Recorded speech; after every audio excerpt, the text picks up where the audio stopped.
নমস্কার, কেমন আছেন সবাই? আজকে কথা বলবো কৃষ্ণকে নিয়ে মানে কৃষ্ণের একটি বিপন্নতার জায়গা নিয়ে। মহাভারত কাউকে ছাড়েনি, কেউ ছাড় পায়নি মহাভারতে। কৃষ্ণ নন, তিনি বিরাট পুরুষ, ধুরন্ধর, তিনি ঝুঁকি নেওয়া লোক, পুরুষোত্তম, ভীষণ সাহসী। কিন্তু তার মধ্যেও একটা মন ছিল যা বিচলিত হতো। গীতার বাণী যে লোকটি আওড়াচ্ছেন, আপাত দৃষ্টিতে তাকে বিরাট মনে হলেও তিনিও কোথাও গিয়ে ফ্র্যাজাইল। তারও মোহ আসে, তারও অবসাদ আসে।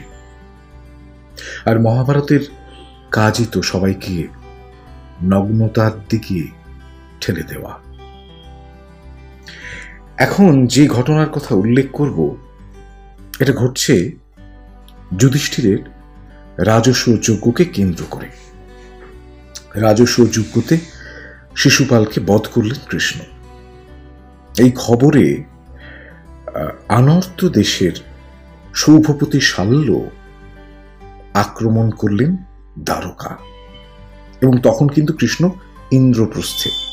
এই আনর্ত দেশটা মোটামুটি যা বুঝতে পারছি নর্দার্ন গুজরাট, ওইখানকার লোক। শাল্য, সৌভপতি শাল্য আক্রমণ করলেন দ্বারকাকে যখন কৃষ্ণ দ্বারকায় নেই, এবং দ্বারকায় বিরাট যুদ্ধ হলো শাল্যর সঙ্গে। শাম্ব, চারুদেষ্ণ, প্রদ্যুম্ন এরা সকলেই ভয়ঙ্কর লড়াই করলেন, বিশেষত প্রদ্যুম্ন। এবং প্রদ্যুম্ন শাল্যকে প্রায় শেষ করে এনে ফেলেছিলেন। শাল্য কোন ক্রমে পীড়িত হয়ে ফিরে গেলেন তার রাজ্যে। কিন্তু এদিকে দ্বারকার হলো বিপুল ক্ষতি, বিরাট ক্ষতি হলো দ্বারকার। কৃষ্ণ যুধিষ্ঠিরকে বলছেন, আপনার রাজসূয় মহাযজ্ঞ সমাপ্ত হইলে পর তখনই আমি শাল্য পরিত্যক্ত দ্বারকায় গমন করিয়া দেখিলাম দ্বারকার সে শোভা নাই, বেদ পাঠ নাই, যাগযজ্ঞ নাই, এবং প্রধান প্রধান স্ত্রীলোকেরও অলঙ্কার নাই, এবং দ্বারকার উদ্যানগুলিকেও চেনা যায় না। তখন কৃষ্ণ জিজ্ঞেস করলেন যে কি ঘটেছে। তো তাকে বলা হলো শাল্য এরকম আক্রমণ করেছে। এবং তখন কৃষ্ণ যেটা করলেন, তাহার পর আমি সমস্ত শুনিয়া তখনই শাল্যরাজের বিনাশের ইচ্ছা করিলাম। বৃষ্ণি বীরদিগকে আশ্বস্ত আনন্দিত করিয়া বলিলাম যে যাদব শ্রেষ্ঠগণ, সর্বদাই আপনারা দ্বারকা নগরে সাবধানতা অবলম্বন করিবেন। আমি শাল্য রাজার বিনাশের জন্য প্রস্থান করিলাম, তাহাকে বধ না করিয়া দ্বারকা নগরে ফিরিব না, ইহা আপনারা জানিয়া রাখুন। এই যে কৃষ্ণ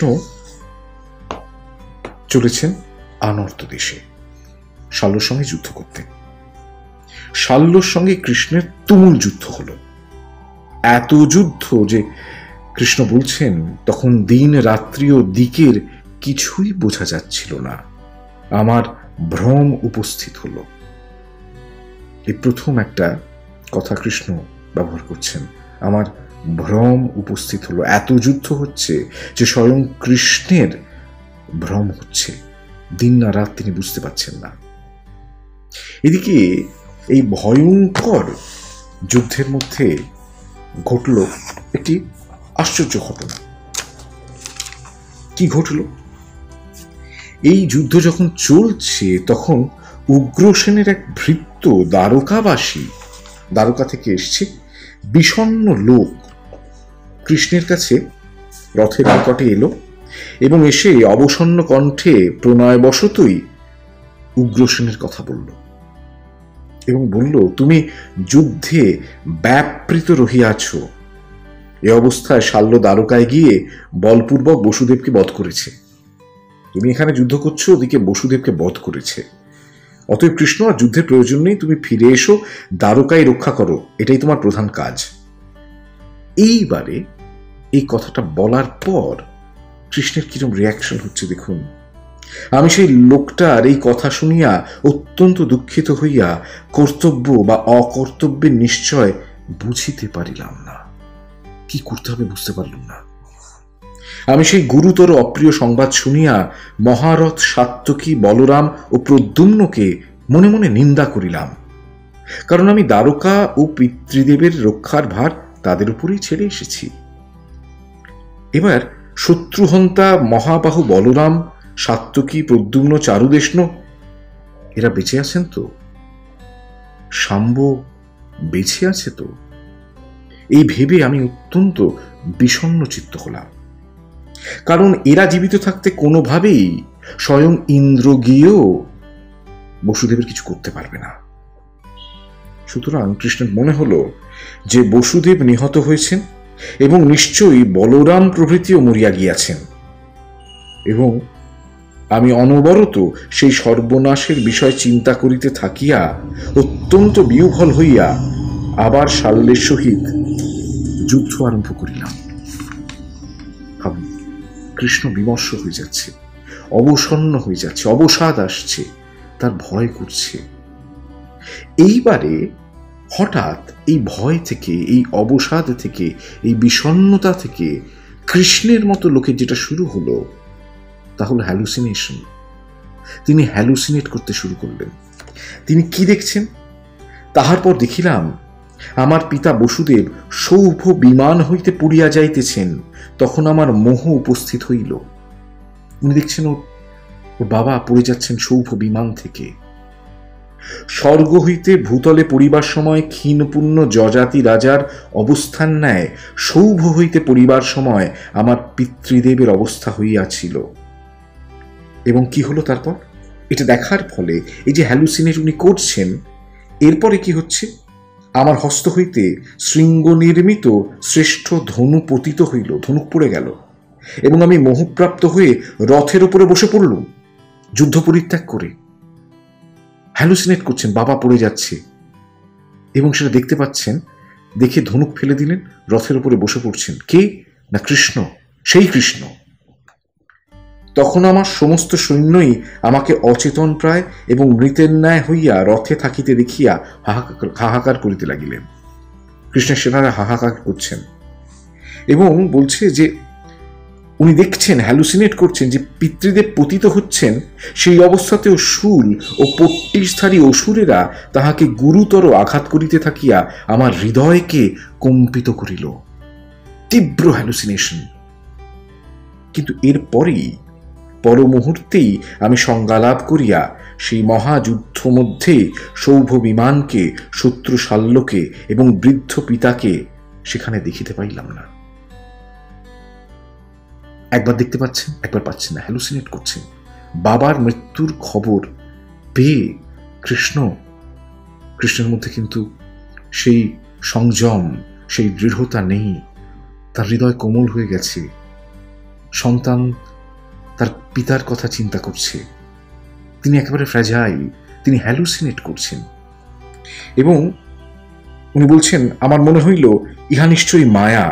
তৎপরে আমি সুস্থ হইয়া আবার শত শত বাণ নিক্ষেপ করিলাম। কিন্তু এই যে উনি বাণ নিক্ষেপ করলেন, এতেও খুব একটা কিছু হলো না, কারণ উনি সেই স্ট্রেংথটা আর পাচ্ছিলেন না, ওই শক্তিটা। তার ফলে কি হলো? ওর উপর শিলা বর্ষণ করা হলো। সৌভ সেনারা তার উপর শিলা বর্ষণ করছে। তার ফলে কি হচ্ছে? বলছে উইয়ের ঢিবির মতো শিলাখণ্ড দ্বারা বর্ধিতাকৃতি হইলাম। ঢেকে দিল উইয়ের ঢিবির মতো। এবং যে সমস্ত বৃষ্ণি সৈন্য ছিল তারা ভয়াক্ত হয়ে চারদিকে পালিয়ে যাচ্ছে এবং হাহাকার করছে। আমার বন্ধুজনেরা বিষণ্ণ চিত্ত, দুঃখিত ও শোকার্ত হয়ে অশ্রুপাত ও আর্তনাদ করিতে লাগিলেন। তখন শত্রুপক্ষের আনন্দ এবং বন্ধুপক্ষের বিষাদ জন্মিল।